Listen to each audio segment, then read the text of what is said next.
আমার নিয়ে দুইটা কথা বলার, যে জায়গায় আমি কাউকে নিয়ে কোনো প্রকার টু শব্দ পর্যন্ত করি না। তো একটা রোস্ট ভিডিও যেটা আপনারা দেখছেন, যেটা আমিও করি নাই, একজন করছে, ওইটা আমার ভাল লাগছে বিধায় আমি জাস্ট ওইটাকে আপনাদের সামনে প্রেজেন্ট করছি, আপনাদেরকে দেখাইছি যে দেখেন একটা ছেলে কত ক্রিয়েটিভ, কত ফানি ওয়েতে মানুষকে রোস্ট। এরকম অনেক আসছে, অনেক গেছে, বেশি দিন না ঝরে পড়ে অনেক আছে, দেখবা অনেক কিছু করে ভাইরাল হয়, ঠিক আছে। আবার আরেকজন জামাই নিয়ে এই জায়গায় ধরাও খায়, হ্যাঁ, তারাও দেখবে একটা সময় কিন্তু প্রচুর ভাইরাল ছিল, প্রচুর ভাইরাল ছিল, এখন কুত্তাও ডাকে না দেখা আমাদের ভিডিও নিয়ে গাইস আজকে এমন একটা রোস্ট ভিডিও দেখাবো, এগুলাই করতে হবে ভবিষ্যতে। কিন্তু যদি নিজে নিজে কোনো কিছু যেহেতু দরকার নেই, সম্পর্ক শেষ, তুমি প্রথমত আমি কারো নিয়ে কোনো ধরনের কথাবার্তা বলতে একদমই পছন্দ করি না। আপনারা যারা আমারে অনেকদিন ধরে দেখতেছেন, আমি লাস্ট মনে হয় আবি হামিম আর ওদের ব্যাপারে কোনো একটা কথা আর কি বলছিলাম, এরপর থেকে আজও পর্যন্ত কখনো কারো কোনো ধরনের কোনো টপিক নিয়ে আমি কোনো মানুষকে উদ্দেশ্য করে কখনো কিছু বলি নাই। মানুষ আমাকে অনেক খোঁচাইছে ভাই, আমি যদি এখনো আশপাশ তাকাইতে যাই, যদি আশপাশের কথা বলতে যাই, এমন অনেক মানুষ যারা কিনা এখন আমার সাথে হাইসা কথা বলে। বাট একটা সময় যখন আমার একটু সমস্যা হয়েছিল, ঝামেলা হয়েছিল, যে কন্ট্রোভার্সি আমার নিয়ে হয়েছিল, আপনারা সবাই কম বেশি জানেন, তো ওইগুলো নিয়ে অনেক মাতামাতি করছিল আমার আশপাশের কিছু মানুষ, তো আমি তাদেরকে চিনে রাখছি। বাট আমি কখনো পাল্টা তাদের উপরে কোনো ধরনের কোনো কথা বলি নাই, কোনো দোষও চাপাইতে যাইনি, বা কোনো একটা আঙ্গুল তুলে পয়েন্ট করে আমি কথা বলি নাই। তো কিছু মানুষ আমাকে নিয়ে আমার হয়ে যাওয়া ঘটনা নিয়ে অনেকে কথা বলতেছে আমি নাকি হচ্ছে ধরা টরা খাইছিলাম, এর জন্য পরে সিন পার্ট হইয়া পরে আমি ব্রাইডাল শুট করে আমি ভাইরাল হয়েছি। So for your kind information, তেলে ভাজা এটা সেটা হাবিজাবি পেঁয়াজু বেগুনি ডাজন্ট ম্যাটার, হোয়াট এভার। কথা হচ্ছে যে আমার ভিউ কখনোই কোনো কিছু দ্বারা আসে না, আমার ভিউ শুধুমাত্র আমার দ্বারাই আসছে, আমার জন্যই আসছে। আমি যখন কাউকে নিয়ে লাইভে এসে নাফাইসাকে খোঁচা দিয়ে কথা বলেছিল রাজা মৌসুমী তিশা, আজকে কিন্তু তাকে পুরোপুরি বাস দিয়ে দিল, পাল্টা জবাব দিয়ে দিল নাফাইসা, আমাকে নিয়ে তোরা যদি আর একটা কথা বলিস তাহলে তোদের মুখটা আমি ভেঙে দেব। আমাকে নিয়ে কথা বলা তোদেরকে এত বড় সাহস কে দিছে?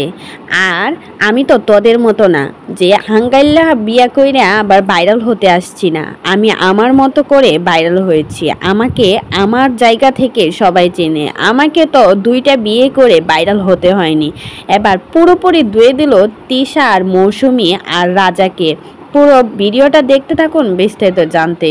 করতে পারে, তো ওইটা আমি শুধুমাত্র হচ্ছে ওই ছেলের ভিডিওটাকে জাস্ট একটা মানে রিভিউ করছি আর কি। তো কিছু মানুষের গায়ে লেগে গেছে, তো গায়ে লাগার কারণে তারা একজন অন্যের টপিক রে নিজের গায়ের ভিতরে লাগায়া মাইখা টাইখা পুরা ছাগলের লেদা বানায়া তারপরে ওইখানে আমাকে নিয়ে টান দিছে যে আমি তো আগে এটা করছি সেটা করছি, এরপরে হচ্ছে আমি ব্রাইডাল শুট করে ভাইরাল হয়েছি। আমি ব্রাইডাল শুট করে না ভাইরাল হই নাই, আর আমার হওয়ার লাগেও নাই। আমার প্রথম ইনসিডেন্স কি ছিল সেটা মানুষ জানে, কেন এরকম হয়েছিল সেটা মানুষ জানে। এর আগেও আমার ফেম নেম, আমার হচ্ছে মানুষ আমাকে যতটুকু চিনতো, মানুষ আমাকে কিন্তু ভালোভাবেই চিনতো। তারপরে অনেক কন্ট্রোভার্সি হয়েছে, এটার জন্য আমার গায়ে একটু দাগ লেগে গেছে, উইচ ইজ ট্রু, যেটা আমি আর কি মুছতে পারবো না। বাট আমি নিজেকে আলহামদুলিল্লাহ অনেক বেটার বানাইছি, মানে এতটাই বেটার বানাইছি যে আগের আমি সাথে এখন আমাকে আর মিলানো যায় না।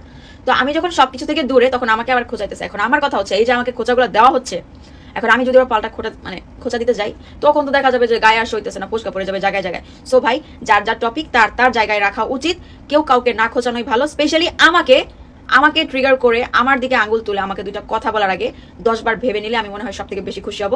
কারণ না আমার কারো কিছু নিয়ে আমার চুলকানি আছে, না আমি কাউকে চুলকাইতে যাই। সো আমাকেও পাল্টা চুলকাইতে যেন না আসে, আমি এটা বারবার বলে দিচ্ছি, খুবই পোলাইটলি বলতেছি, কারণ আমার ফ্যামিলি থেকে খুব ভালো শিক্ষা দিছে।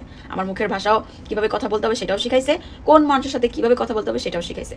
রুচি ছাড়া মানুষের সাথে কখনো মুখ লাগাইতে যেতে না করছে। সো আমি মুখ লাগাচ্ছি না। সো বুঝে নেন আপনি আমার জন্য কি। তো ভালো হবে এটাই, আমাকে নিয়ে কোনো কথাবার্তা না বলে। আমার ভিউ চলে গেছে, ওকে ফাইন, আজকে আমার ভিউ চলে গেছে, ধরলাম আমার ভিউ নাই, আমি ফর ইউতে নাই, আমি একবারে সোশ্যাল মিডিয়ার বাহিরে। আমার যদি ভিউ না থাকে না, আমার কখনো মানে এইটা চিন্তা করে মরতে হবে না, আল্লাহ আমি কি করে খাবো, এখন আমার তো কিছু নাই, রোজগার নাই, ইনকাম নেই, আমি এখন কি করে খাবো। আমার না এগুলো চিন্তা করা লাগবে না, আর এগুলো চিন্তা করা লাগেও না। বাট তোমরা বাচ্চাদের তোমরা কি করবে সারা জীবন? আমার টেপি আমার খেপি এগুলো করে ভিডিও বানায় যাইতে হবে, আর ভিডিও দিয়ে ইনকাম করে যাইতে হবে।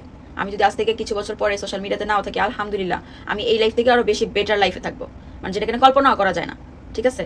বাট তোমরা কি করবা? সো বাদ দাও, কে কি করবা না করবা সেগুলো দেখার বিষয় আমার একদমই না। আমার কথা হচ্ছে আমাকে নিয়ে কথা বলা যাবে না, আমি আমাকে নিয়ে কোনো কথা পছন্দ করি না। আমার যার সাথে ভালো লাগে আমি মিশি, যার সাথে ভালো লাগে না মিশি না।